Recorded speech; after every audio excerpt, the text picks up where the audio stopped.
Hey everyone, we'll get started in a minute. We're just waiting for one more commissioner to join.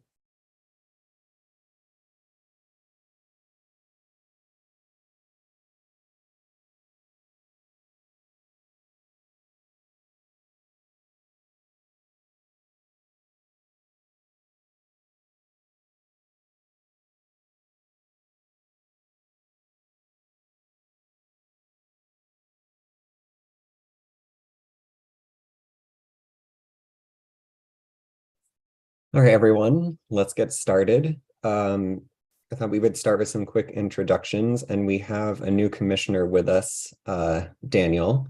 So I'll get started. My name is Lee, and I represent 1CO2, which is the area west of Columbia Road and east of Connecticut. We'll go Margaret, Daniel, and Jake. Alrighty, I'm Commissioner Stevens, and I represent 1C05. That's the portion of Linear Heights at the back of the zoo. We have the famous kiosk and Station 21. Hi, I'm Daniel Michelson Horowitz. I'm newly minted commissioner for 1CO1. That is between Wyoming and Florida, and between 18th and Columbia, extending to Connecticut, where Columbia hits. Yeah, I'm glad to be here. My first meeting.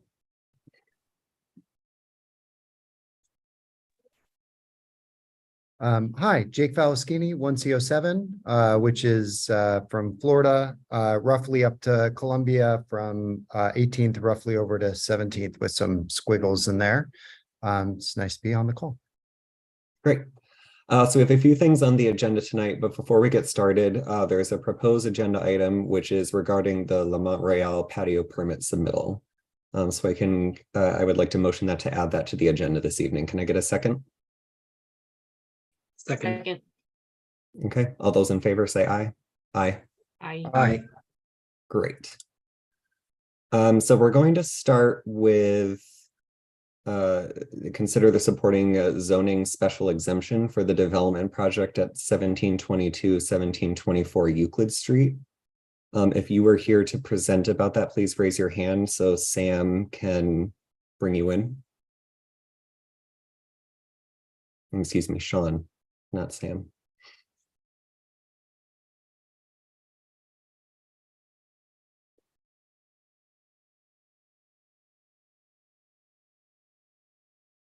I don't actually see CJ on the call.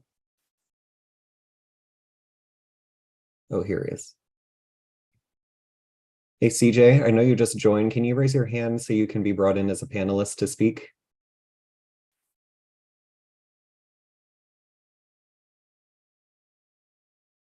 Hi, CJ. We can't hear you.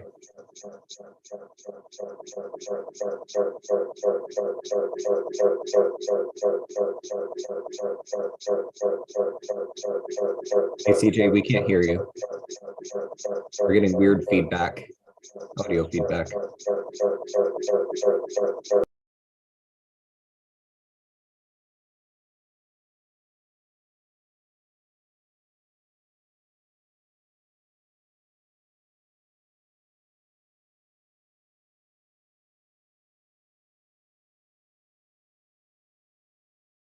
I feel like every Zoom call I'm on, there's audio issues. Someone. I had to cycle through like 8 different audio settings the last Zoom call I was on before I found the right one. How's the audio now? Perfect. Great. Just had to switch cameras.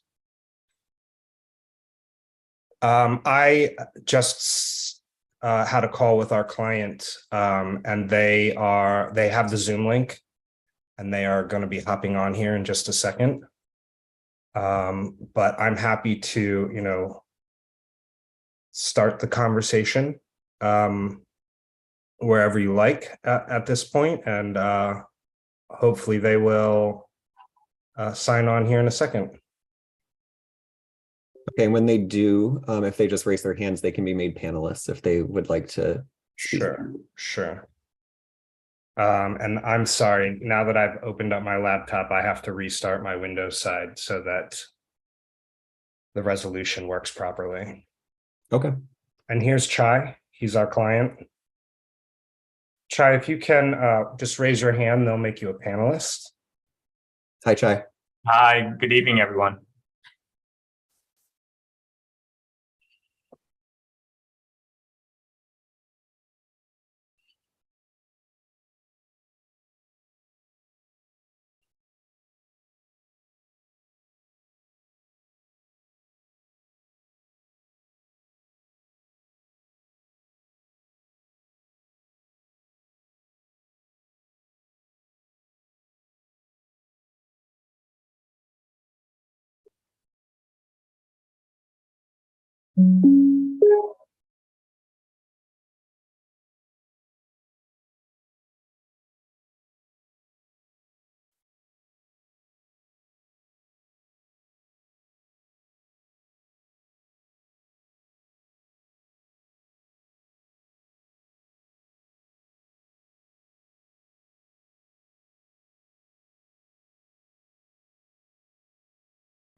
Okay, I have the PDF up and we're ready to present at any time. Sure, we're ready when you are. Great. So can everybody see the screen? Yes. Okay, great. So Chai has had the opportunity to purchase both 1722 and 1724 Euclid Street. Originally, he had purchased 1722 only, developed that as a project at a certain scale. The adjacent neighbor decided they wanted to sell. The opportunity to have two adjacent lots presented itself. And we therefore have gone through the redevelopment process of both lots, currently in a subdivision process to have the lots combined. Everything is by right construction. And we are really in a tight pinch relative to the alley in the back. We have a very unique alley situation. Let me just pull up some site plans here.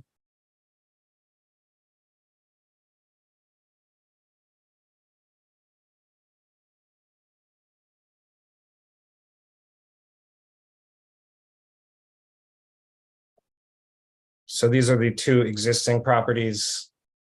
And our focus today is on, really the turning radius and the access here in the back relative to, what is essentially a 10-foot wide extension of the 15-foot public right-of-way that currently leads to a garage door and parking for those spaces.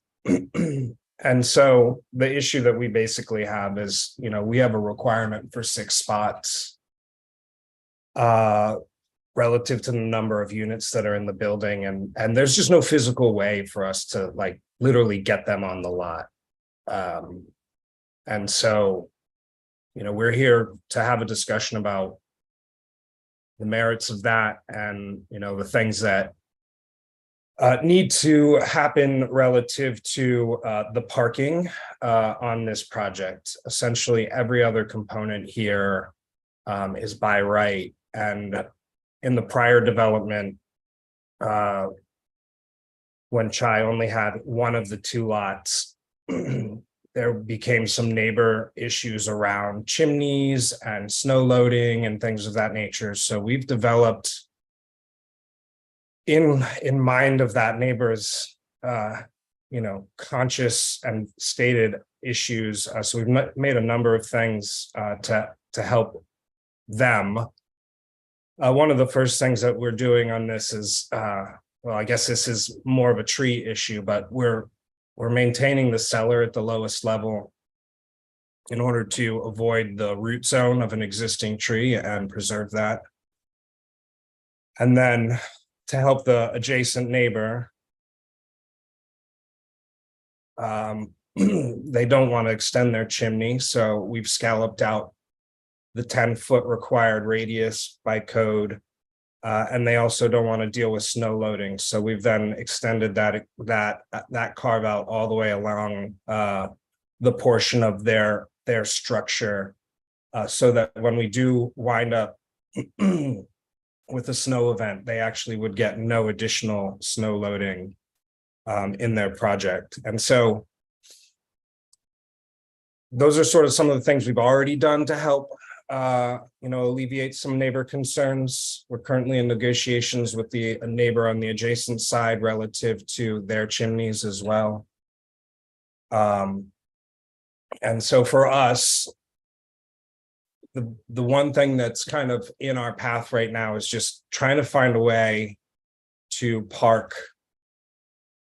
We recognize that there's a parking load of 6, and if there was some way to accommodate it on site, we absolutely would. So, that's really our sticking point. That's what we're asking for relief from the board.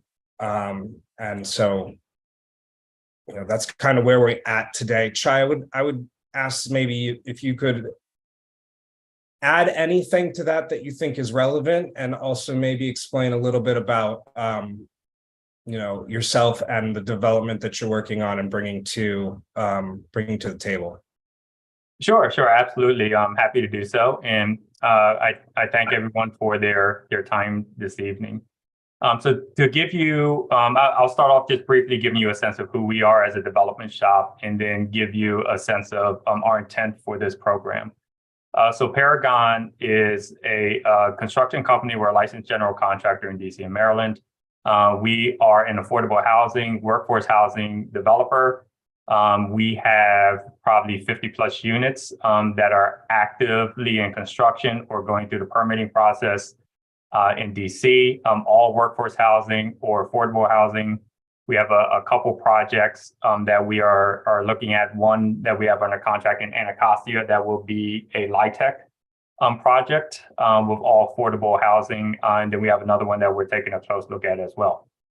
So we have performed a lot as it relates to small boutique multifamily, workforce and affordable housing projects in DC, as well as single family, larger, row house or single family home product in DC and Prince George's County, really designed for families. But the intent for this particular project is a 100% affordable project. We have 2 IZ units. The rest of the units we're targeting housing choice voucher tenants. We received recently a grant from a nonprofit organization to advance our affordable housing objective on this site. So the intent for this particular project is to be 100% affordable housing using both the IZ program as well as the voucher program.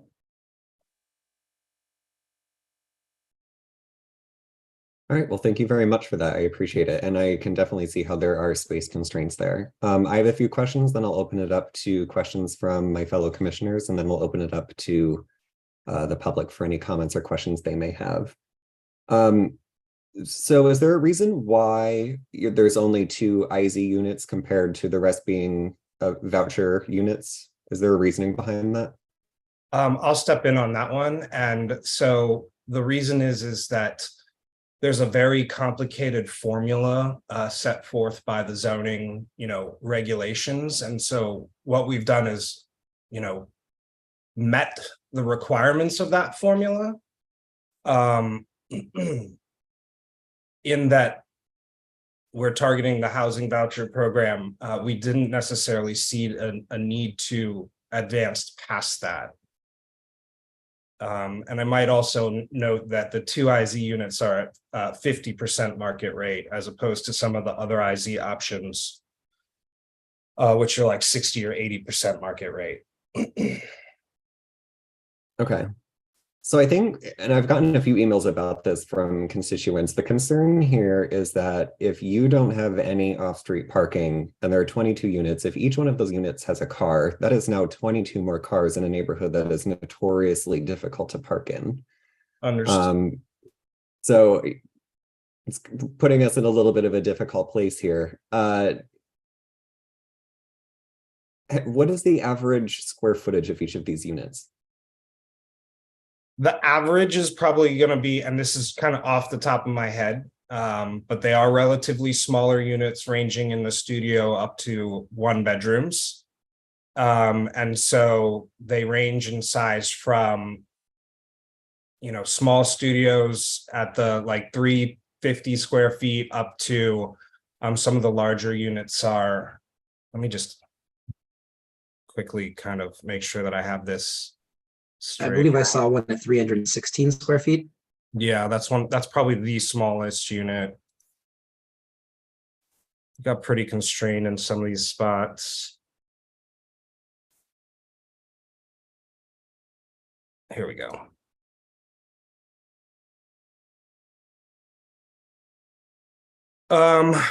So a lot of 300s. The ground floor is really compromised with corridors, as well as some of the larger units are ranging up into these two units on a number of floors are probably some of the bigger units at 508 and 546 square feet.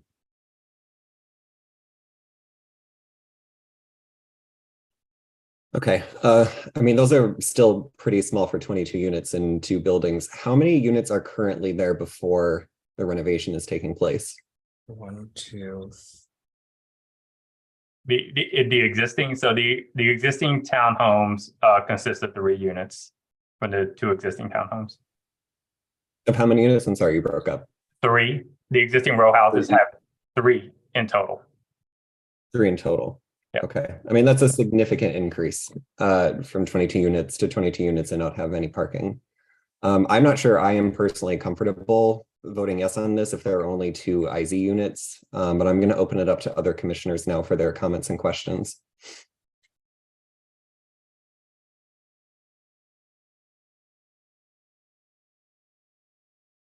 Commissioner Falskini.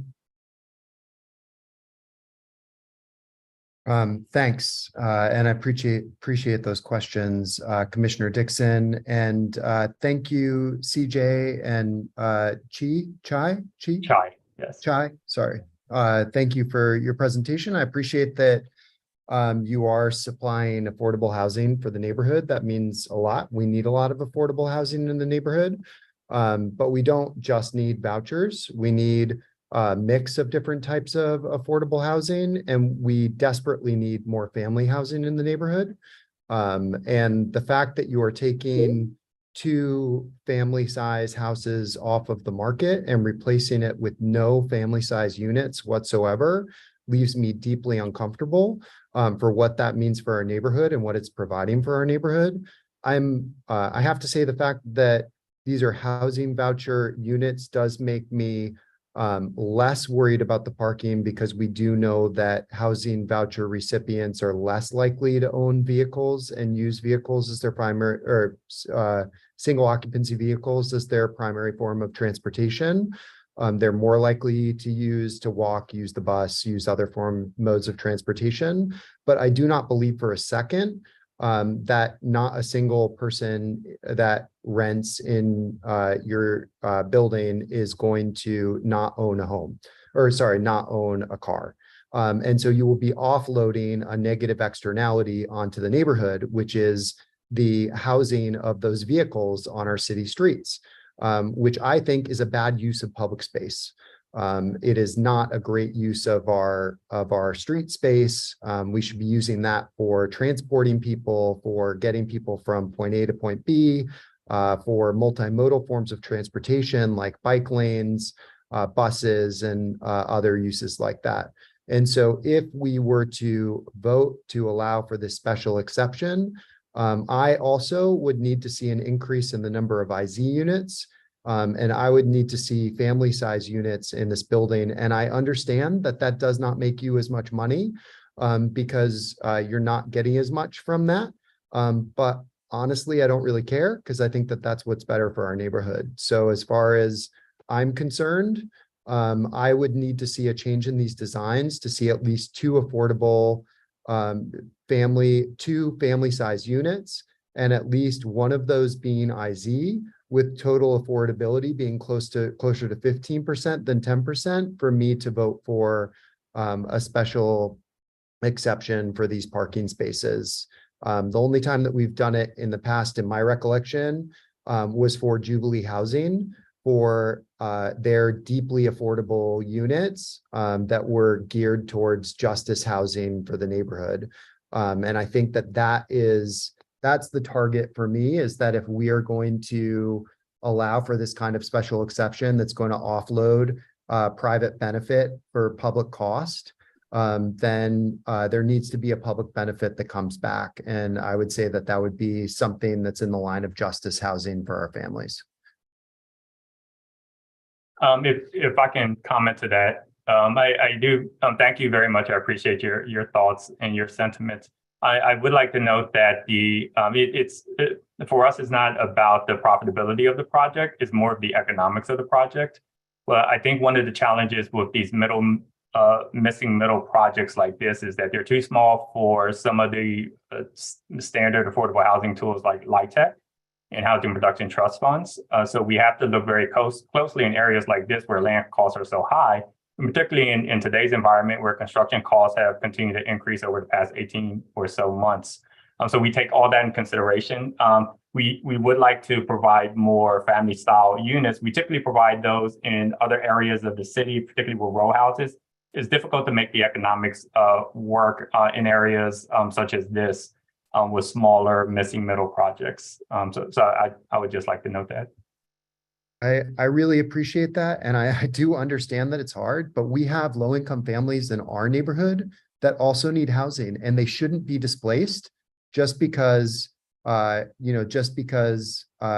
is hard to provide in our neighborhood. They shouldn't have to move somewhere else in order to continue to exist in our schools and be a part of our communities. It makes me really uncomfortable to vote for something that's going to do that. Sure, thank you. Are there any more comments? Commissioner Stevens? So with those comments in mind that Commissioner Falashini just expressed, what would it take here for you to comply with his request so that we can approve the parking and move forward? Because as everyone is saying and thinking, it's wonderful that this is 100% affordable. I mean, that's actually pretty amazing. And I think that's great. And you're the kind of builder that we would like, in our neighborhood doing that. So basically it looks like this is a permit set. So is it actually in the city at this point? Yes. Okay. So you'd have to basically do obviously a bit of a redesign and then a resubmission. We're already in a resubmission phase right now. So Okay. I'm not all that concerned in terms of like the process of resubmission. But the other half of that, the redesign, yes, there would need to be some of that. Right. And that would be architectural, mechanical, all that stuff. Okay, so I guess the question then is this possible? Is this possible to have the 2 family size units and so forth? Architecturally, it's absolutely possible. I think Chai and I need to put our heads together and run, some pro forma numbers.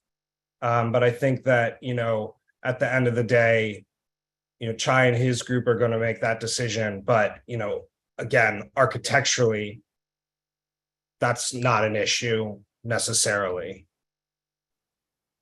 Sure, and just to amplify CJ's point, yes, we will go back and we would take a look at the design with the possibility of adding 2 family style units. And then if it's okay with the ANC for us to come back with a proposal based on what we come up with on a revision. I'll leave that to Commissioner Dixon, but that sounds great to me. And just, basically Commissioner Falashini is saying, this is what we need for our particular, community. And no, I'd like to see what you come back with. That'd be great. Okay, thank you. Yeah, I'm in agreement. Daniel, would you like to say something? Yeah, I mean, I just want to echo what other folks have said already. I'm glad this is a fully affordable housing project. I think that having larger and fewer units could alleviate some of the concerns about the number of cars that would be displaced onto street parking, and that includes the family size units. I did ask you by email, I think, but late. I saw the plan for the front of the building is a pretty modern design. That's when I went by the block today, it is quite different than some of the other row homes on the block. Is that your plan is to fully tear down and build in this new style, right? Well, the current design, I'll lead off, CJ, and please feel free to add on. The current design contemplates keeping the existing facade of one of the buildings, 1724, to stay within the consistent character of the neighborhood. It is the other building, the 1722 building, which it is contemplated that we would raise that building and have a new design, new facade for that building. And if I might, to the architectural merits of the building that's there currently at 1722. So from 1724 to the corner, there's roughly 4 or 5 row houses that all have the same bay rhythm. They probably were all built by the same developer at the same time. They're very handsome. We are the last. We have the last of that group of 4 or 5 row houses, and the first of the newer row houses that come after it, which are a little bit wider, a little bit squatter. And you can tell because of some of the architectural characteristics that they're actually younger buildings than the building that we're preserving. Now that first building after the row that we're keeping, which is 1722, I would say sometime in, I'm just guessing by the kind of dating some of the characteristics of the renovation, but sometime in maybe the late 80s or the 90s, that house was significantly remodeled to its current condition. You might note, if you look at the street view, that all the houses to the left of that have steps up to the earth, rising in grade, and then more steps up to the porch, and then finally an entrance into the building. Whenever this building was renovated, the porch was taken off, the front grade was excavated, and now there's the main entry on the, basically at grade. And so it's been modified enough that it's just not the same thing that it used to be. And so the significance of it architecturally has been diminished already. And that's why we made the decision that that was the one that we could modify the most. The secondary reason that we are looking to reconfigure that particular facade is we have 2 architectural and sort of processional or egress components. One is that we need to. DJ, could you just scroll back up to that slide so we can see what you're talking about? Yeah, sorry. So we need to, because of ADA requirements, once you get over 10 units in the District of Columbia, you need to provide your accessibility requirements. And since we're not going to have an elevator in this building, all of that accessibility requirements will happen on the first floor above grade. But what that means is we need to come in here and enter at grade, and then we'll also have a wheelchair lift for the first flight of stairs to go up that half level. The other reason that we've decided to kind of modify that facade so significantly, essentially removing it, is that for efficiencies of, hallways and stuff, it really doesn't make sense to put this door in the middle of the facade or whatnot. So we're really trying to push this as far over to one side of the building or the other. And since we don't have a door on the existing bay, it kind of sort of forced that decision to put that door all the way to the left.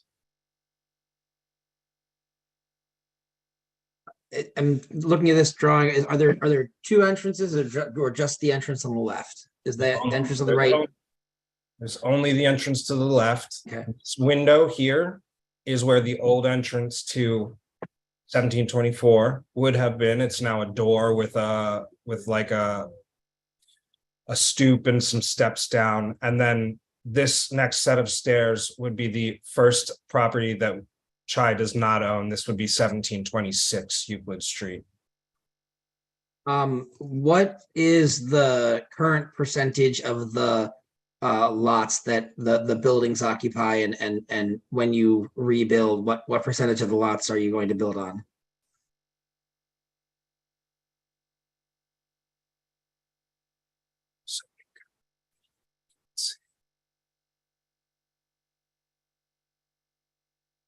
So we'll be at 55.7, not quite at 60. We're going to be slightly higher than what the existing is. I need to go through and update these. But you can see here, let me just pull up the site plan.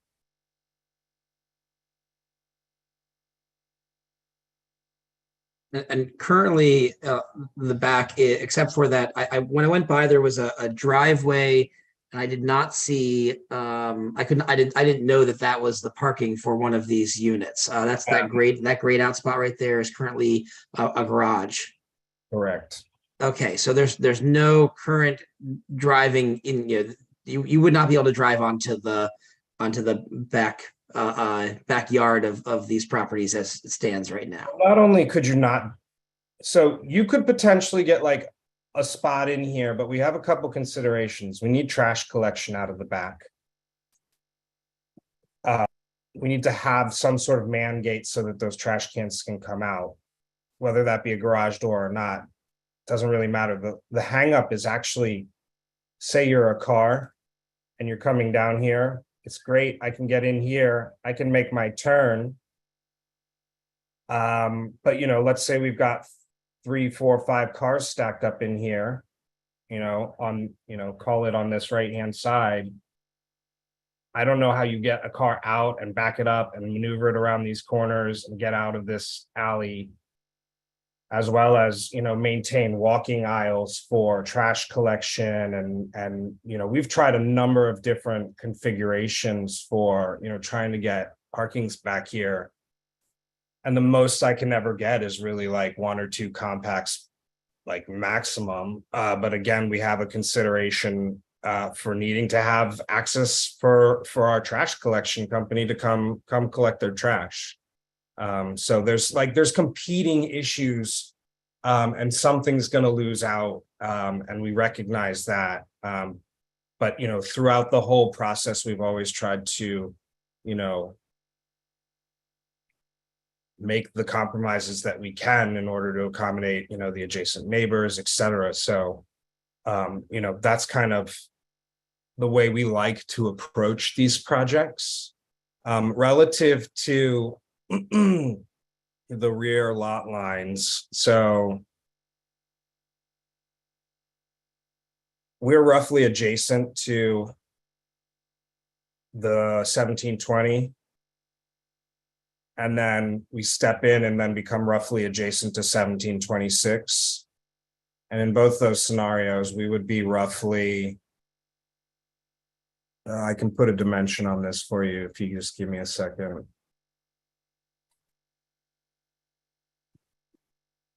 So let's see, what's the scale here?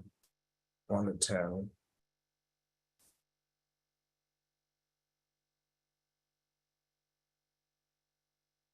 Will roughly be about 10 feet past the adjacent property.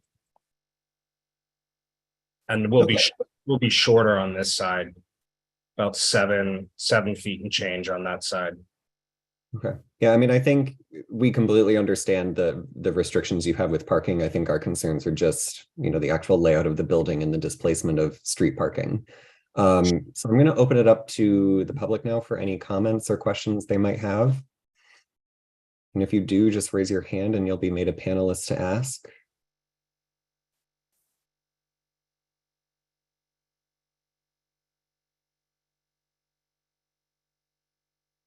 Start with Alan. Okay, thank you, Commissioner. And I want to thank Commissioner Dixon for your response to my email outlining my concerns.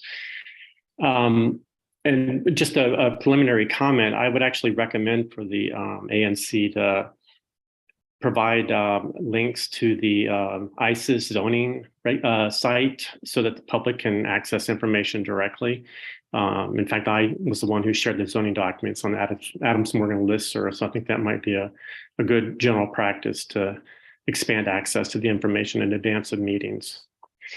In my comments, and which I shared with the PZT members in advance, I'm going to reiterate a little bit. I'm really coming at this from the standpoint of what is reasonably allowable under the flexibility under the zoning regulations. I don't think those rules should be set aside in order to advocate for more IZ affordable housing units.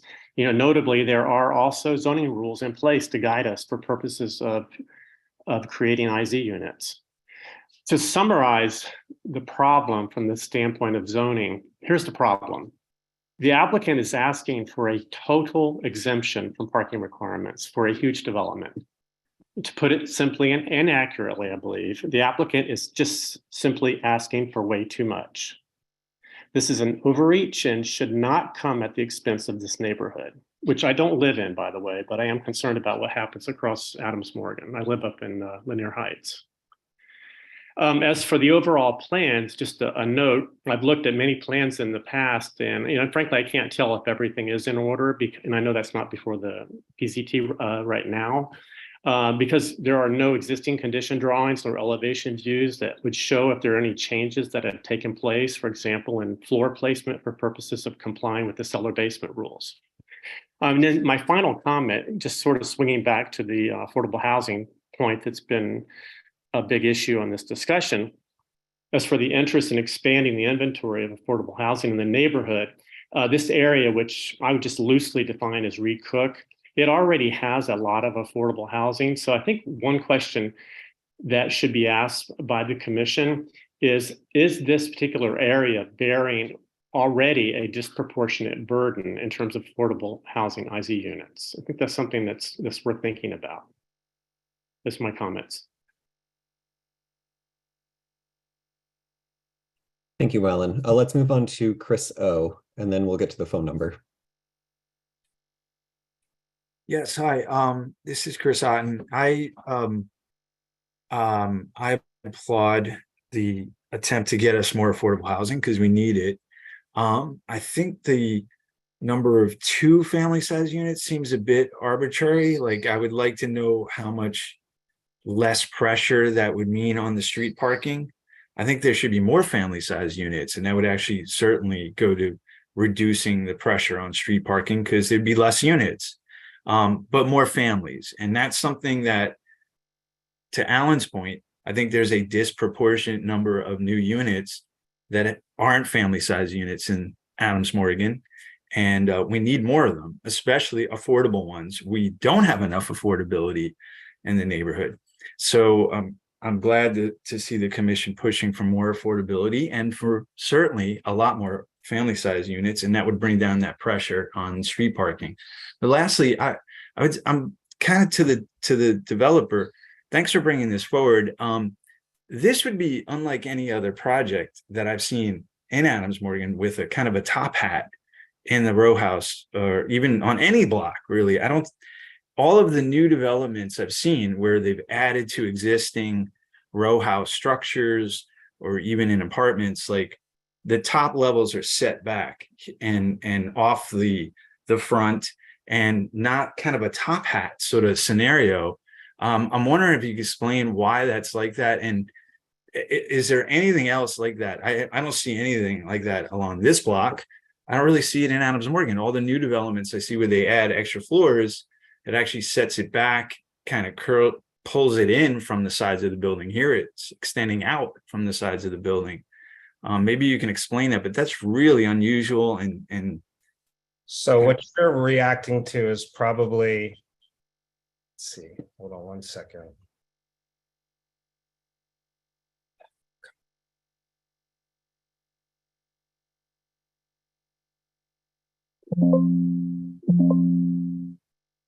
So there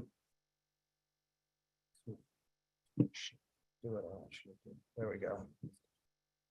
So we have pulled back the penthouse at a 1-to-1 relationship such as this on the very top level. What you believe you're reacting to is just some architectural embellishment on the front facade that is not actually counted as building space. And so we're just creating, a little bit of projection, maybe, 6 inches, just to sort of define some of these windows.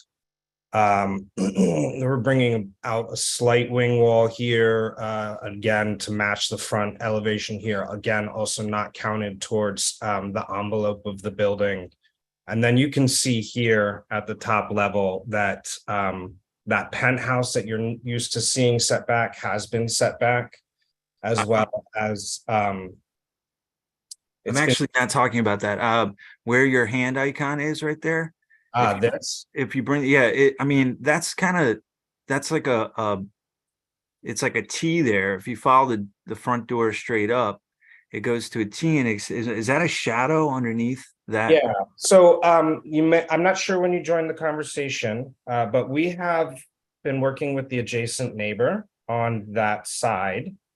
They have some concerns around their chimney extension as well as snow loading. And so what we've done is we've scalloped out a section of the building and made those units narrower. So now we have pushed our building facade, the code minimum 10 feet away from their chimney. That will allow us to leave their chimney as is, and we would not need to modify it at all. As well as they have some concerns around snow loading of their roof. So we've again scalloped back the length of the connection to their building. That allows some additional outdoor space for these 2 units. It's actually 4 units because it's 2 floors of space that's affected. Okay, but it's like a top hat. And is there other buildings like that where it's been? I mean, this is a unique situation in which we are having to manipulate the building envelope to accommodate a neighbor. So you probably might see it somewhere. It's my job as an architect to make that fun and interesting and exciting and make that not look weird, so that when you walk down the street, you say, that's a top hat. It looks weird. I mean, I don't understand why it can't just be extended straight out, so it's at least like it doesn't look like a top hat. But for me, it's nothing like anything else I've seen and any of the redevelopments in Adams Morgan. Understood. That's all. Again, we're trying to accommodate the adjacent neighbor. I mean, you could still do that without like, I mean, I'm looking at this screen right now. If you follow your hand icon to the front of the building, that's the front of the building there. Right here. Yep. And so why does it extend out there on the rendering? Like where is it? This isn't the top floor, I take it. The top floor is what comes back over. Top floor is so it basically squares off the let's see. So this top floor basically just squares off so that we can have the rest of the space to develop. We're already losing space at those lower levels. So well, if you do anything, I mean, if you're going to do family size units up top, that could give you a chance to kind of just keep it all uniform, because nothing in Adams Morgan has a top hat on it. It looks really weird. Okay. Thank you.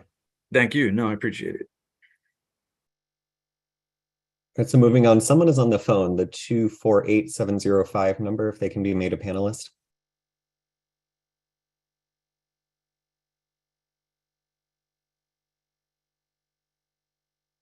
Thank you. I live across the street on this block, and I sort of had questions about the top hat that the person prior was speaking about. It does look a little bit strange. But my main concern is the construction process that's going to go on and the parking. I don't have a car, but I have to listen to cars honk their horns nearly every single day trying to make it, as it's a two-way street. And I'm just wondering what the plan is as we add more cars and more parking. And, now if there's only 2 spots that you guys are going to have in the building, where are these people going to park on an already busy, congested street?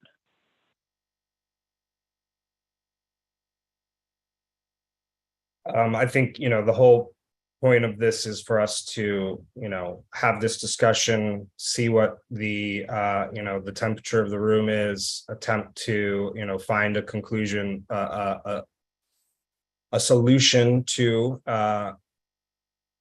that helps everybody. And, we wouldn't be having this conversation if we had a normal, alley configuration. We really would love to be able to park this and, avoid these processes. But we just have a really tight alley and there's no way around it. So we have to have these discussions and find our way to a conclusion. Yeah. All right. Well, thank you very much for presenting, CJ. Oh, we have one more question from BA, if they can be made a panelist. Hi, my name is Benedict, and I literally live across the street of 1722, 1724. I'm at 1723 Euclid Street. So I have been living in this neighborhood for like over 20 years, and I understand that there's a need of affordable housing in this town. I'm pretty shocked about the architecture of what you're proposing. I think it's the ugliest thing that I have seen in the neighborhood. As a resident, I have been gathering around me and talking about this project to a lot of neighbors, and they just believe that it's monstrous in size and architecturally. It's a way also of destroying the atmosphere of a little village in that neighborhood. I can see beautiful houses disappearing one after another, building condos that are definitely not affordable in that neighborhood. We have a lot of Jubilee houses, and I totally agree with what Alan said, and Chris as well. You're building small studios and small one bedroom when there is a need of 2 bedrooms for apartment, and sometimes 3 bedrooms apartment for family with low income. And we have been, renovating Mary Reid School. We have a school around the corner on 17th Street and Euclid, and there's not enough affordable 2 bedrooms or 3 bedrooms for families. So it's creating a situation where the family have to come with their cars to drop off their kids. And it's true, this is a neighborhood where, we're totally packed with, traffic and a lack of parking. You're bringing 22 units in a small space. We're totally cramped. And it's not very respectful to the neighborhood and the neighbors who live around here, who try to preserve as much as possible families and the style of housing in this area. Also, my concern is building 22 units. Where are you going to put all the compressor? All right, this is going to be quite a major noise disturbance. And the trash issue, I know that 1724 doesn't have access to alley. It has to go through, if you want to enter, there's a sort of a easement that goes through 1726, 1728, 1730, 1732, and then it stops. I don't recall for 1722, maybe he has access in the back to the alley. I don't recall, but the number of trucks is going to entail for 22 units as trash is going to be, noise disturbance, and and then the deliveries and the number of people. I mean, what kind of population do you want to bring here? Like young entrepreneur, young people, young professionals? Fine, but what about families? And it's just this architecture, and this is something that I've been really annoyed for the last 20 years. And I used to work with ANC and the Recook Neighborhood Association. I used to be a member. It's just, I'm sorry to say that, but you pretend to be architect, but when I see the style you're creating and destroying, the neighborhood, it just makes me sick. This is a total lack of respect. You can do better than that, but all you're interested in is profits. It's not about affordability and not about inclusionary zoning. It's not true. It's just how much you can pack people in such a small space. And I support the ANC saying we need more affordable 2 bedrooms and 3 bedrooms, because it will bring families, but also it will bring young professionals who cannot afford to live in a studio in a 1 bedroom when you have to spend a minimum of $2,000. This is not affordable for a studio. I work in property management, and I also do construction site management, and I can hear young professional asking, why is it so expensive? Why is it so hard to find a place to live? So you got to do better than that. Think about the trash, about the parking. It's not possible, and then about the noise issue. All right, Benedict, thank you so much for your comments. We really do appreciate it. So another question that was in the chat, and I'm going to ask, do you have letters of support from the neighbors yet? Yes, we have 2 letters of support from neighbors. Great, and that's on either side of the property? No, not the contiguous neighbors, but 2 neighbors on that block. On that block, okay. Are you seeking letters of support from neighbors around the immediate vicinity? We have not asked so one of the neighbors is across the street, but is a owner of 2 row houses across the street. The other neighbor is on the same side of the street, a few doors down. Okay. And then if we might add to that, we are currently working with the adjacent neighbor to the west in regards to their chimneys. We have a meeting. We are currently working to set a meeting with them to discuss that, as well as all of the things that we've done to the neighbor to the east to accommodate their concerns relative to chimney and snow load conditions. Okay, great. Well, thank you for presenting tonight. I really do appreciate it. Just to wrap this up, it sounds like what we're looking for at a minimum would be at least 2 family unit size housing, with at least one of those being IZ, and then an overall increase in IZ housing in general as a percentage for the entire property. It also sounds like there's some, design considerations from the community that they're upset about. And, I do think Benedict makes a good point about like all of the noise coming from the penthouse from all of those HVAC units. So just a lot to consider here. We appreciate all of that feedback. We'll take it into consideration. Great. Thank you so much. Thank you. Thank you.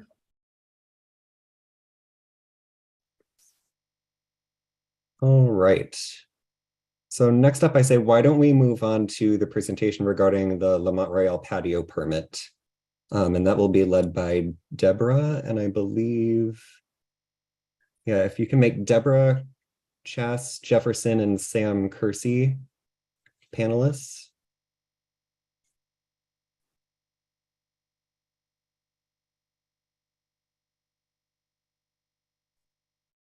Hi, it's Deborah Moy. Can you hear me okay? Hi, Deborah. Welcome back. Hi, thank you. And I apologize. I have to be off camera tonight, so don't mean to be rude. I see Sam and Chaz are with me. Hi. Hi, everyone. Hi, guys. Hi, I appreciate you bumping us up. So I'll try to make it quick for everybody. I'm Deborah Moy. I'm with Restaurant Consultants, and we're handling the patio permitting for Lamont. And, this is an existing restaurant. It's at 1815 Adams Mill Road. They're near the corner of Columbia. And let me share screen here and I'll pull stuff up for you to look at. All right, can everybody see that all right? Yes. Okay, so there's gives you an idea of the site. They're near that very large corner there at the street of Adams Mill and Columbia. They do have this existing awning structure that came with the location that is already in place, and they have kind of a unique site because Let me pull up here. They do have, part of their patio area is on private property and then part is on public space. So we do have two different permitting paths going right now. So we have the summer garden private property going through the DOB and then the public space going through DDOT for that section to cover the entire patio.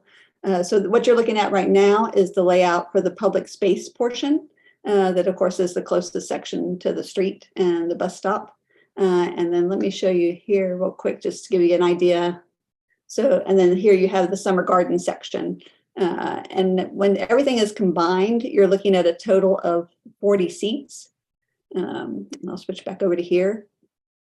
And so they are going to be doing, they have the railing that's already existing around the awning structure, be adding some ceiling fans and lighting and things to just make it a really pleasant space to sit outside and enjoy their meals.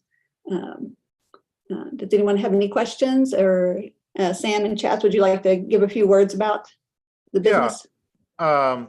So we opened up at the beginning of the year, the very beginning of the year. Since then, we've been bringing a lot of business to the neighborhood, focused on French and music. And we're just trying to operate the patio that has been unoccupied for the last few years. Well, largely unoccupied, not by us or by paying customers. And so we're not trying to build a new structure. We're not trying to do anything other than what is already there. And yeah, I mean, that's about it. We're trying to take advantage of the beautiful weather that we have out front. Yep. I don't blame you. To essentially beautify the space and make it a nicer attraction in the area.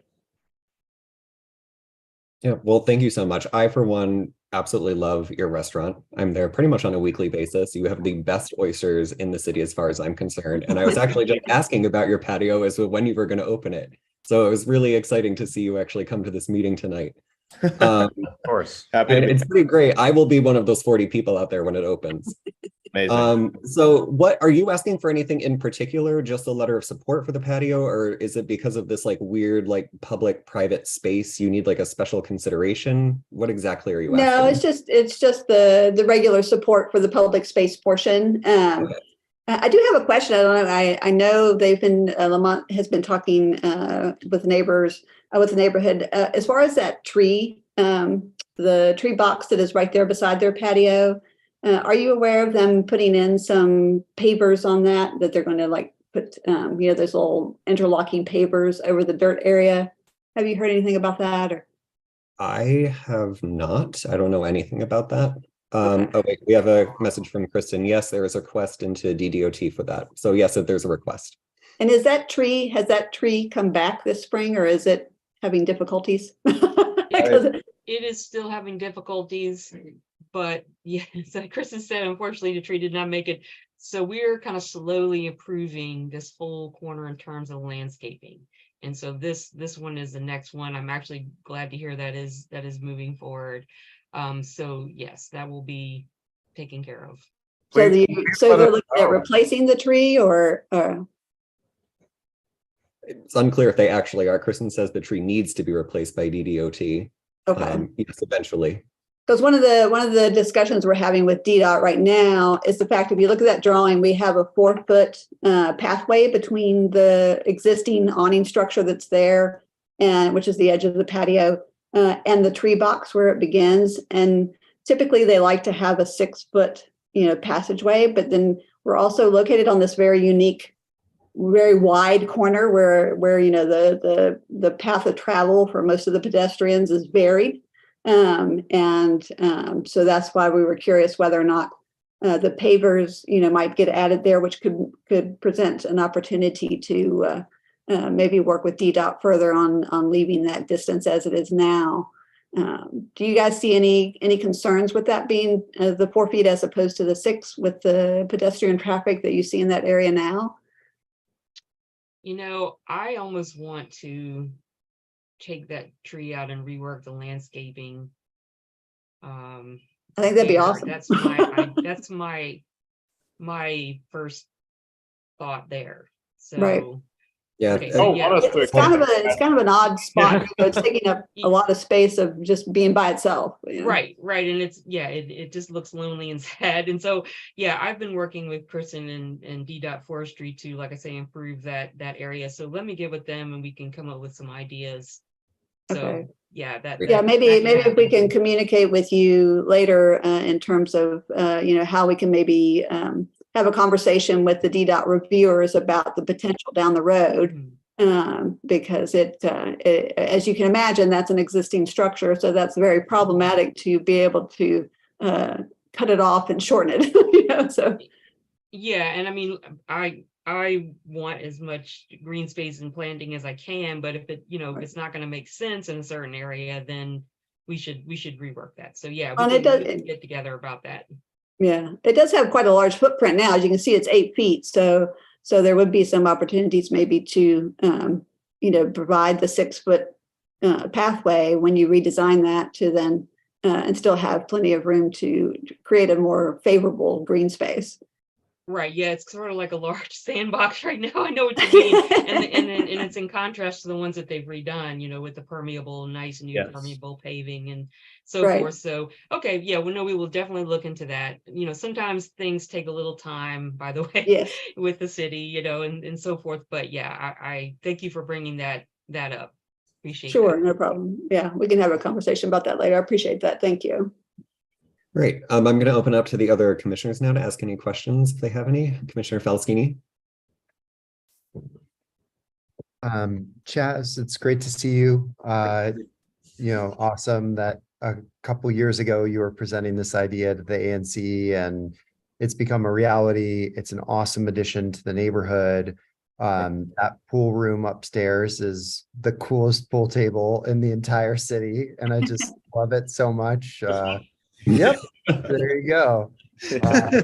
Awesome. Y'all have just added a lot to the neighborhood, and I know you've invested a lot of time and energy and money into doing this, and just can't tell you how much it's appreciated that y'all have really doubled down on the neighborhood, and I'm excited to support this.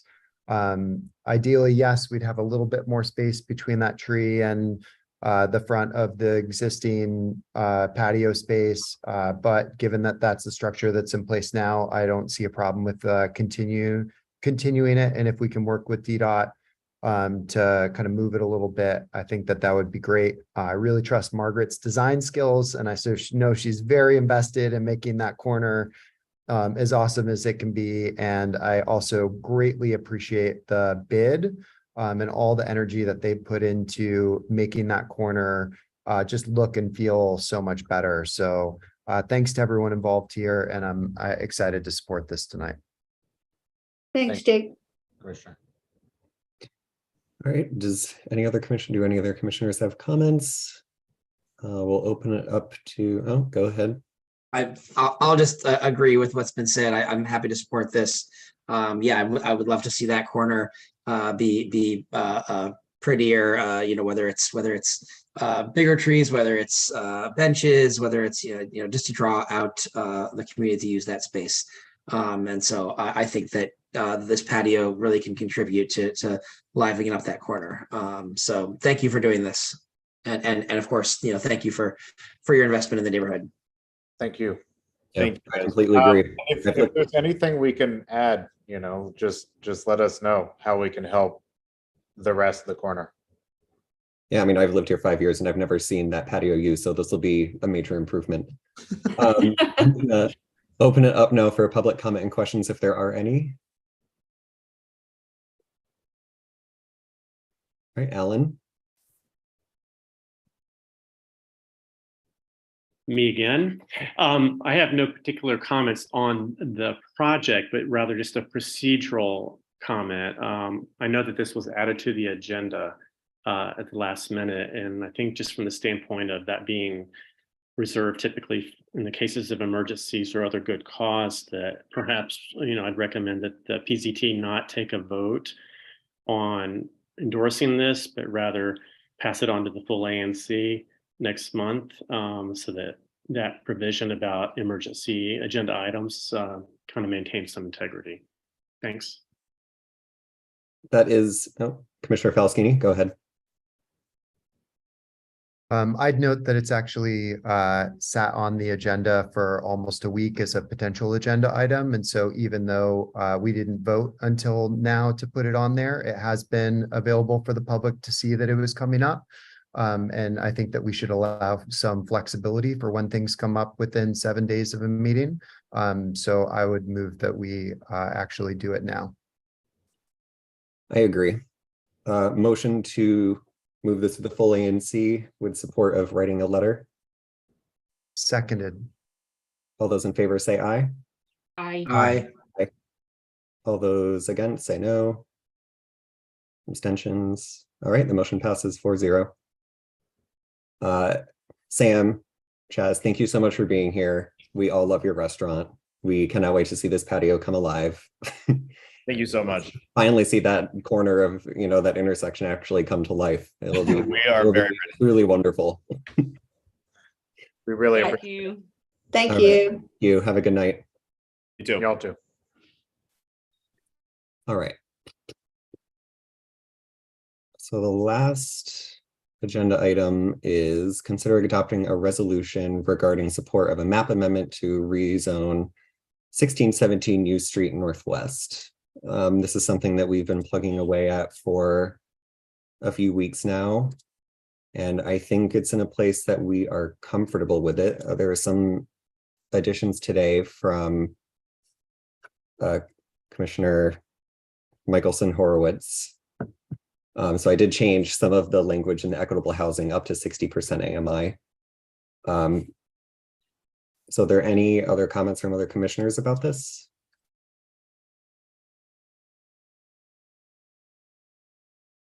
Everyone seems to be pretty happy with where it's at. Actually, yes, I'm very happy with the direction here. I guess the only thing, unless that's changed since I saw it last, is, you know, we just now had a developer that was offering 100% affordable. And in this situation, you know, they are using public land, as we know, and they are asking for a height change, a zoning change, which, you know, causes a significant height increase. So I was just wondering, I mean, can we ask for a higher percentage of affordable units in there? Because right now that law of the 10-801, as I read it, it says 30% minimum. So I'm kind of thinking maybe we could put some language in here for it to be above 30%. What are some thoughts on that? And the second thing is I'm just hearing some confusion in the community about the split zoning idea. You know, they're asking for going from 04 to 10, which again is a fairly large jump. So some people are wondering if they can do the split zoning. And we had been told by DMPED that it's not possible, but then I'm hearing all this chatter that it is. So I guess I'm wondering, you know, should we table the actual vote until a later meeting and then continue to have the conversation and maybe get some experts in, you know, a zoning official, in particular about the split zoning, so we can understand. I mean, because I'm in the building profession and I was trying to research a zoning and it's kind of confusing me a little bit. And then as far as, again, going higher than that 30% for affordable units, you know, it may be that we can get a code official in here to talk about 10-801. You know, so anyway, so what are your thoughts on those two items? Commissioner Falskini? DMPED was pretty clear that they're not going to split zone this. And the set down is going to be happening soon. So I don't think we should delay in getting our thoughts in unless they move ahead without us, because they're not going to slow down and wait for us. So if we do want to get our thoughts in front of the city and to have some influence over this process, now's the time to do it. And while I know that some people have said that it is possible. DEMSET has said that they're not going to do it. And so I don't think that there's a reason to hold off on getting our thoughts in front of them. Yeah, I'm in agreement. We've also had this open for a few weeks now. So there's been plenty of time to comment on it. I really do appreciate your attention to detail, Margaret, though. And I like your comments. They were very helpful.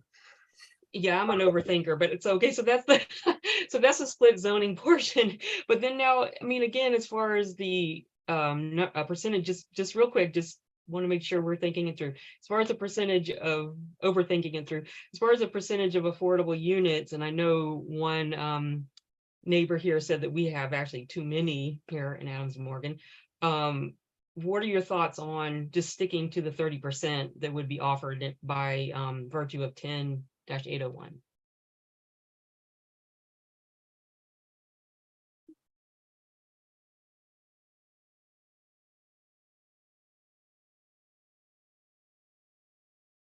Sorry, Margaret, can you say that again? I didn't fully understand. Okay, so it seems like in our resolution here, and like I say, it seems like comments were being made, right up to the meeting. So maybe I haven't seen the whole thing. I'm actually looking at it now, but not totally reading it clearly.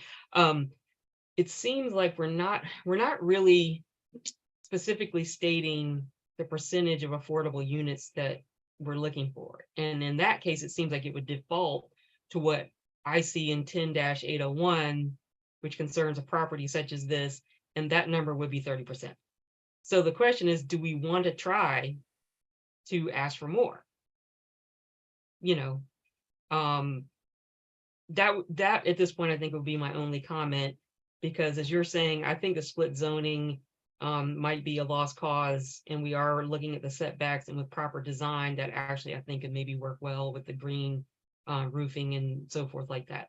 So anyway, again, the question is, should we ask for more than 30% affordable units? Commissioner Falaskini. Thanks. I really appreciate that, Margaret. And I would agree. I would like to shoot higher than that as well. Honestly, though, for this stage in the process, these are just thoughts about like a future RFP that's going to go out, and it has nothing to do with the set down that's gonna go out at the moment. So I'm fine with making that change, and I'd also, I think, lean towards somewhere between 40 to 50% for a city project like this, where we are explicitly stating that, as a ANC, the reason why we are considering like a rezone here is because we believe very deeply in affordable housing, and feel like we need more for the neighborhood. I would be fine with doing that. I'm not sure about the other commissioners, but that would be my take on it. Commissioner Horwitz. Yeah, I'm fine with stating that as well. I think we can state a goal that's higher perhaps than we think where they will land. Move the goalposts, set the Overton window, if you will. I'd be happy to put in 50%. The edit that I made earlier today for the meeting was to that effect. I just said maximizing the percentage of the building. I guess maybe we could say at least 50%. And obviously we don't know that it will get there. But leave it open to maximizing. Okay, that sounds good to me.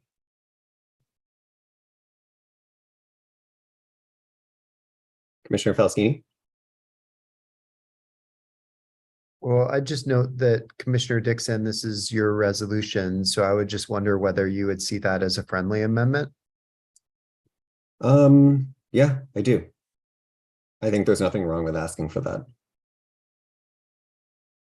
Awesome. I would support that then, if you see that as a friendly. Okay.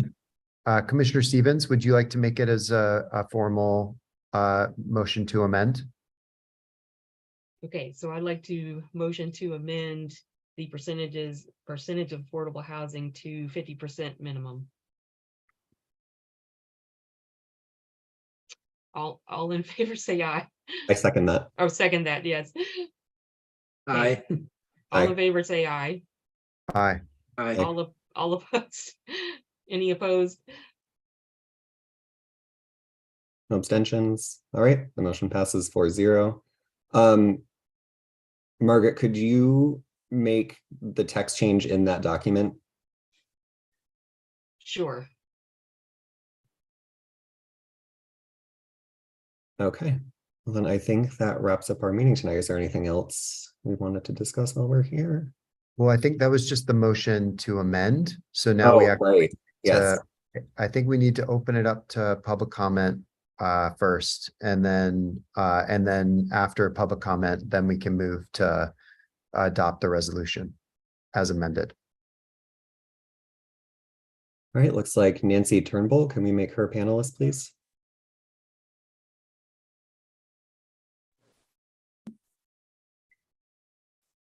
Hi, my name is Nancy, as you know, and I live on Seton Street, which is part of the Strivers Historic Neighborhood District.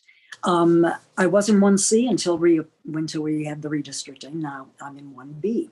I live a half a block from the police station, so I'm in the immediate area that we're talking about.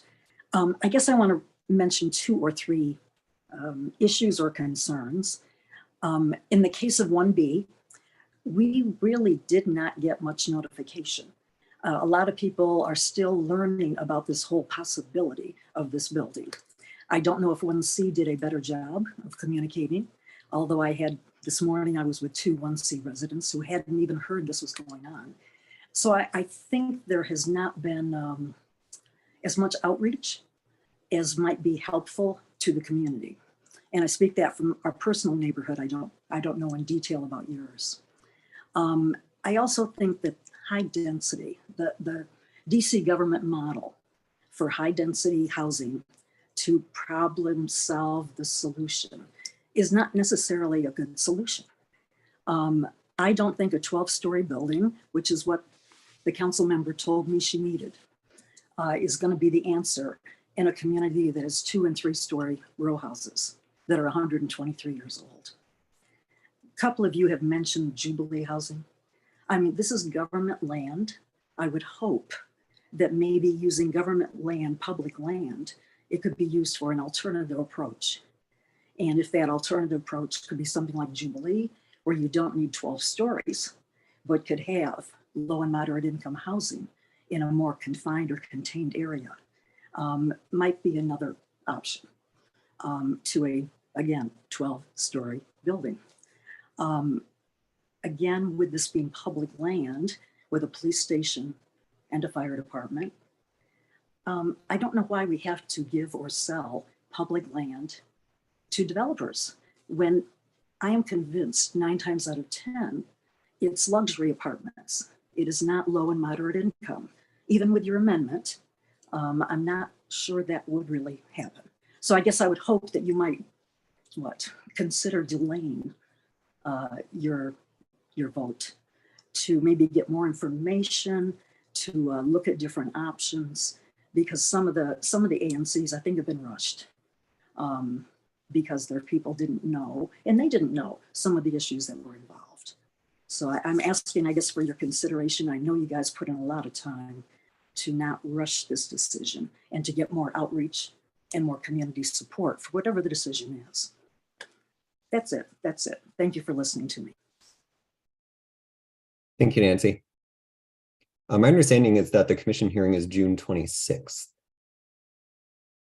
Chris, can we make him a panelist, please? Hi, Chris. Yeah, hi, Commissioner Dixon. You said you opened up, or when this agenda item open, you said we've had this open for a few weeks now. And I live a block and a half. I live on Champlain. Commissioner Falcini is my commissioner. I just checked my emails today. I haven't seen anything about this since February when I got the last notice from my commissioner about generally, oh, there's something's going to happen here, and as we kind of come closer to a decision, we'll share more information. I haven't seen anything since. I've been trying to watch this. I had to ask you, Commissioner Dixon, for access to the resolution. It was just released yesterday. So this is a draft resolution that apparently has been worked on for a few weeks now, but not shared with the directly impacted residents, including folks who live on Ontario and Champlain, will be impacted by this. We live pretty close to it. You know, there was, and it seems to be taking the lead of 1B. And I watched the 1B meeting, and I heard the chair of ANC 1B say, oh, there's no such thing as split zoning. It's not a concept, so we're not going to consider it. And of course, that's just not correct. We heard tonight they use the subdivision regulations to actually consolidate a lot on Euclid. Well, subdivision can happen over a 2-acre site such that you can put higher density zoning on U Street and lower density zoning on 17th and V Streets. Asking DEMPED to just consider some setbacks and things like this, while at the same time zoning the entire site to MU10, in other words, not subdividing and setting different zone districts appropriately, that means a 9+ story building can be built across the whole site, whether you like it or whether your ANC resolution wants to hope for them to put the setbacks in and stuff like this. Like, it doesn't happen. The zoning is what determines what happens on a lot. And so the fact that 1B didn't understand that, it would be nice if this conversation could be had with 1C to, as Commissioner Stevens says, get some more experts in. I believe we can subdivide it. Whether DEMPED wants it or not shouldn't be on the ANC to figure them out. You're advising for us. You're advising the government on behalf of your constituents. Hey, we're encouraging you, DEMPED, OP, Zoning Commission, to subdivide the lot according to these regs, so you can put the higher density zoning on U Street and the lower density on V. People have been asking for that. I think more people in ANC 1C would ask if they actually knew this was being considered tonight. And as Ms. Turnbull just said, this is public land. This isn't a private land deal. So we can ask for things, we can build things.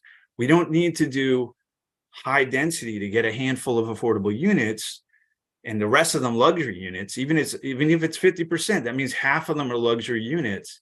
So like, we could just build the affordable units on our land. It's public land, so we wouldn't have to go high density across the whole site. So anyway, I think, Commissioner Stevens, it's not a lost cause. This ANC can encourage and advise as it wants. And I agree that people just don't know this is happening. People on Champlain and Ontario don't know this is even up. So yeah, market rate does mean luxury, Commissioner Falcini. Let's face some facts. Market rate, I mean, affordable housing is market, moderate housing is for people making $80,000 a year. So if it's not moderate rate housing, it's the step up from that. Market rate is for people making $100,000 a year. So, I mean, that's what half of this will be for a private developer to pencil it out.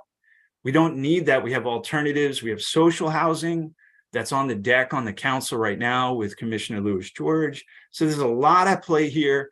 Just supporting a singular high density zone across this whole site does not take into account former ANC constituents of yours and the people who live here now. We don't want a downtown size building right there at 17th and V. We just don't. And that's what could happen if you rezone it. So the we're asking for a delay of the subdivision. And I know this commission can do that. You have the time to get the experts and really ask these questions before, just wholeheartedly just saying, let's rezone the whole site to high density. So I'll leave it at that. But I mean, again, we just saw this resolution yesterday for the first time. I did. And I had to ask for access to it. So, I mean, that's a fact. And that's not democracy. That's not community involvement as far as I'm concerned. Thank you. All right, thanks, Chris. Commissioner Falaskini. I just note that this agenda item has been on the agenda for a week, which is how Chris knew about it. And as long as the agenda item is on the website and is also sent out to the public, that's what's statutorily required of the ANC.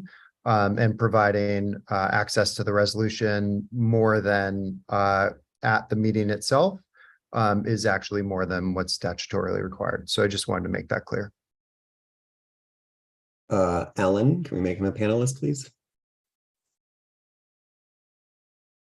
Yeah, I just wanted to follow up on the agenda item issue. I don't think putting in an item on an agenda really satisfies Chris Otten's concerns. It's one thing to put things on an agenda. It's another thing to make a resolution available to people to review and comment on. I think those are very distinct things. But that really wasn't the comment I really wanted to focus on. Personally, I'm in favor of higher density along this major corridor. But having said that, in terms of the issue of split zoning and DMPED saying they won't ask for it, well, guess what? The Zoning Commission is a group of independent thinkers. There's a public process. They ultimately will make the decision, not DMPED. So I would encourage you, if you want to go that direction, to think about that.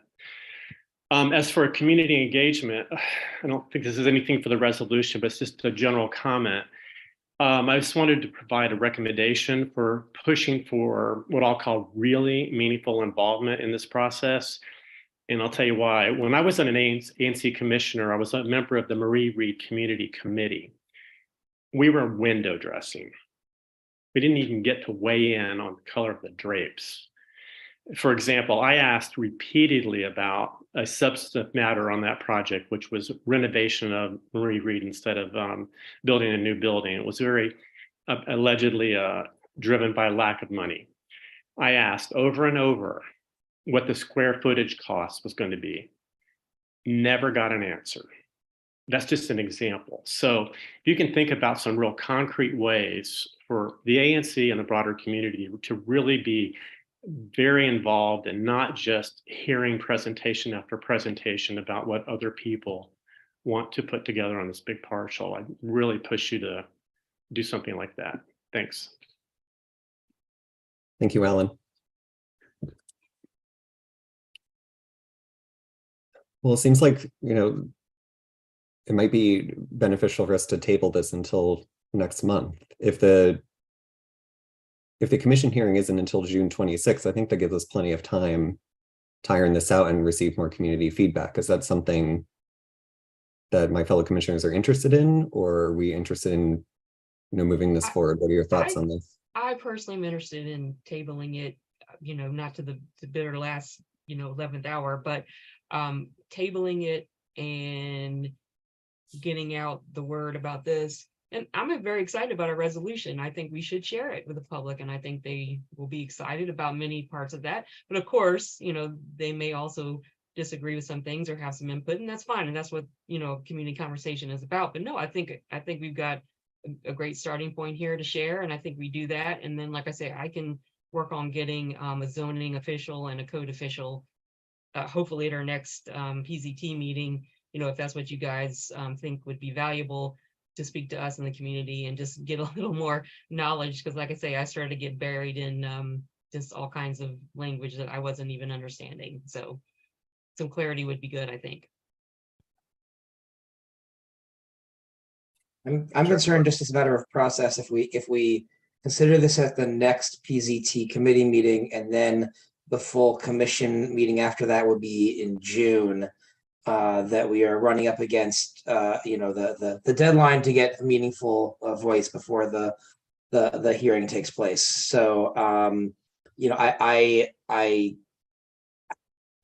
wondering if it's a matter of process. I maybe knew I'm asking, does the committee need to endorse this before the full commission? I'm seeing a nod from Jake and Lee. Okay.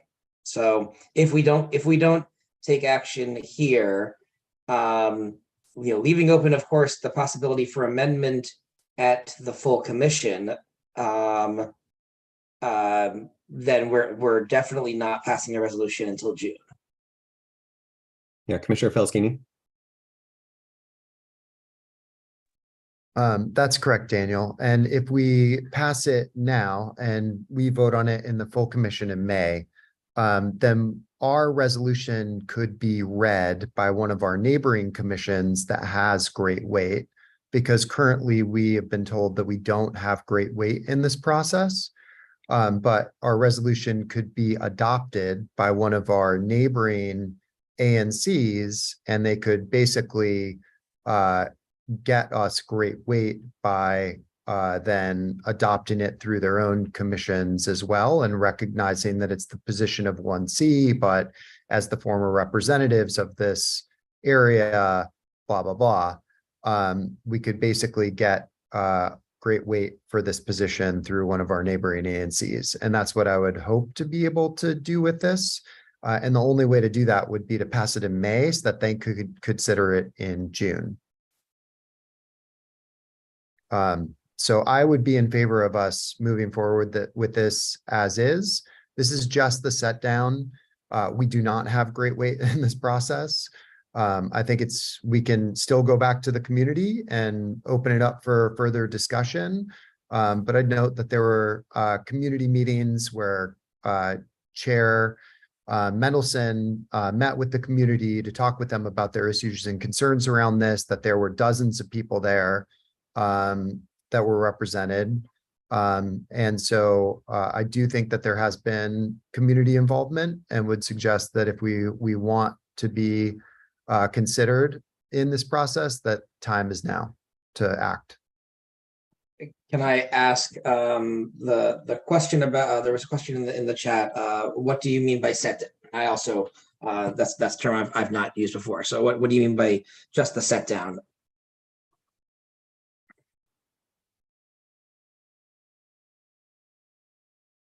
Sorry, can you say that again? What do you mean by just the set down? That's that at this point, it's just the set down.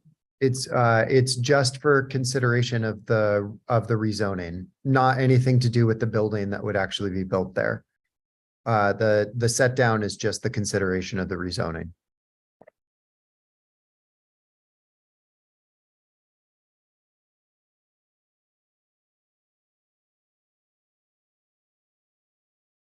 Chris, can we make him a panelist? Yeah. Just there's some confusion about jargon. The set down happened in February when OP introduced the application and the zoning commission said, okay, all the papers are in order. We'll have a full hearing on this June 26th. On June 26th at the zoning commission, there will be a full discussion about whether to set the entire lot, 1.88 acres, to MU10, 9+ story density. So that's why there's concerns about this and the community about potentially encouraging and advising a subdivision of the lot so that the front side is higher density and the backs along U Street and the backside is lower density. This is not, out of the ordinary. It happens quite frequently in DC. Not sure why DemPed is ignoring that, but as an ANC, the ANC can advise and encourage that. And I'm with Commissioner Stevens and the sort of intention of Commissioner Dixon to get more info on that. And that's, that's what we should be doing as an ANC. That's what we should be doing. I'm a former ANC. That's what we try to do, is to get more info before making decisions. And just point of clarification, the neighboring commissions have kind of already, if anything, the draft resolution, which I just saw for the first time yesterday, is borrowing a lot from the neighboring commission, ANC 1B. So it's not like they're going to learn much from, if anything, if this commission advises subdivision, they'd be learning a lot from us, from our commission, that actually can happen. And that is something that we want to see happen, because that will guarantee setbacks and green space along the lower density 17th and V streets. The other commissions didn't really know that. So this commission can actually educate some of the other commissioners if we were to get some more information. So anyway, we're just kind of dealing with this. And in a situation. And yes, Commissioner Faustini, I see it also guarantees less housing. Then why is it in the resolution? Like, why are you including setbacks in this resolution we just saw yesterday for the first time? I mean, that's if not for zoning the whole space high density, but you want to include setbacks, but that's not guaranteed.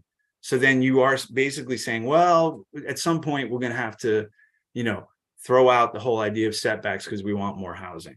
So that's the thing. I mean, it's a real issue here. There are real impacts of a 10-story building right there at 17th and V. For those neighbors immediately there, let alone the folks right up the block, like myself, and you even. So, I mean, housing just generally as the excuse to go high density, just because we want more housing, that's not acceptable. We have to look at impacts on the neighbors. We also have to look at the type of housing that we want there. Like, it's not just housing. We want truly affordable housing for families. So we want more info from DemPed about that, what their intentions are. And we want to know why we can't subdivide the land. And this commission can take this up in May at the May PZT, and this commission can take up a full vote in June, early June. It's the first Wednesday in June, I think. It's the end of the month that the zoning hearing happens. So I'm with Commissioner Stevens and Dixon to the extent that it's not foreclosing the door on your input, and it will allow us to actually educate our neighboring commissions to the idea of subdivision and ourselves, and also allow for a lot more community involvement. We're just finding out about this. Thank you, guys. Thank you, Chris. Are there any other comments from commissioners? I think, the timeline does work if we can get this done June 1 and then push it forward. Is there any reason why that wouldn't work and I'm not aware of that if we were to pass this at the early June meeting? I think the concern that Commissioner Faustini raised is that we don't personally have great weight in the process, and the only way we get it is if 2B adopts our resolution or reads it in. And they would have to do that. Yeah, it'd have to be done in June at their meeting. Now we're meeting on the 1st, so it's conceivable that they could do it that month. I don't know if they need to go through a committee to adopt it, because that then creates a problem with timing. The earlier these get to the zoning board, the more I think influence they have. I'm wondering if we can get some of the information that the public commenters have asked for in advance of the full commission hearing on May 2nd, I think it is, and therefore we can move this forward then, rather than waiting another month. Yeah, I just want to make sure we get our voice in this process, and I don't think we'll get a big voice if we wait another month. Yeah, I think that's a good idea. I agree with that too. I'm also concerned about pushing to subdivide this land and what that might mean and other implications that has. So I don't necessarily agree with that goal either. So it does mean less housing, and while we are pushing for setbacks, the current setbacks that we're pushing forward wouldn't necessarily have to conform to the current 40 or 60 feet standard. If it were rezoned, it could still be set back, but a little bit higher, and it could be staggered. And there are lots of different architectural designs that you can bring into it that are more possible when it isn't subdivided into separate units.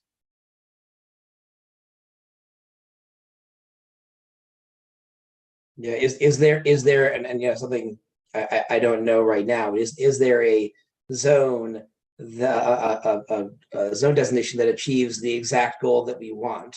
And if there is not, then we may be better off leaving it as a single zone, and then during the RFP or whatever, trying to get commitments for setbacks. That would avoid sacrificing more housing than necessary to achieve our goals.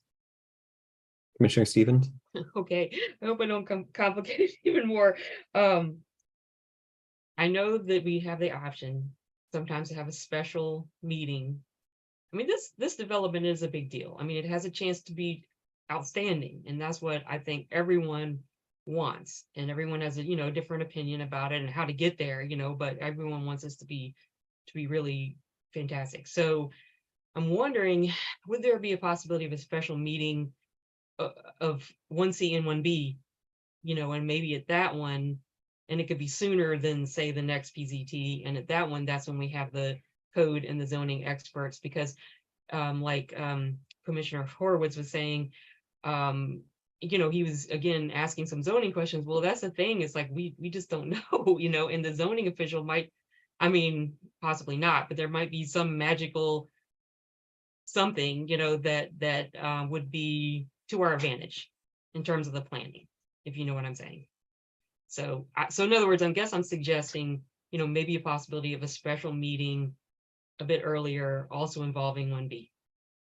And then we can move forward with the decision, sooner, because we've involved them and so forth. I without that already in place, and without knowing that the other commission would actually want to do that with us, it feels to me like we have the resolution. I'm confident, given conversations with my neighbors, that this is something that's supported by many of my neighbors. I think it meets many of our housing affordability, and also, quite frankly, like meets our what our neighborhood is zoned for, and our goals under the zoning, the planning document for our neighborhood. So I would be in favor of moving forward with this now and giving us an opportunity for this to be adopted by one of our neighboring ANCs as a way to get us Great Way. Okay, so we would basically adopt it now, but then we could still move forward with our research and, speaking to experts and so forth. And then we would somehow, get buy-in from, 1B or whatever other ANC needs to chime in, right? To buy in to that, rather. Is that what you're thinking? Yep. And if we adopt this here, does not necessarily mean that we have to move this at the May full commission meeting. If we don't have the information we need, or if there's not, support for it, if those conversations, need to continue, and we need to go to the June meeting or to a special meeting. But it leaves open the door if we get the answers we need to get to a agreement on the resolution. Okay, and I think one thing that I would say too is, after, I think all I have to do is, update that one bit of text about the, 50% minimum. After that, is there a way to get, and I'm sort of pressing on Secretary Valentini here, but is there any way to get official notes out, with the link to the resolution, so that then we could all share it? You know what I'm saying? Because then it would sort of be in tandem. We've got folks looking at our resolution, at the notes from today or this evening, plus, continuing to do again some research and outreach and so forth.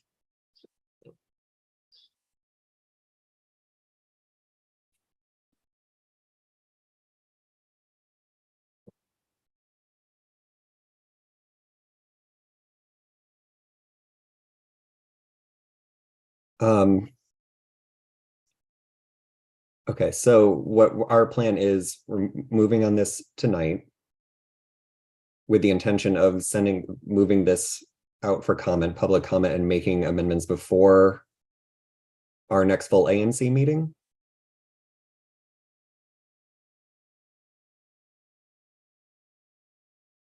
Yes, that's my suggestion, and giving us the opportunity to bring this up in May. For a full vote in May. Yes. Okay. Anyone like to motion? I will motion to go ahead and vote on this, and then we can put in any amendments before the full ANC meeting. And also get this out for the public comment. Okay, I second that. All those in favor say aye. Aye. Aye. All those not in favor say no. Abstentions. The motion passes 4-0. All right.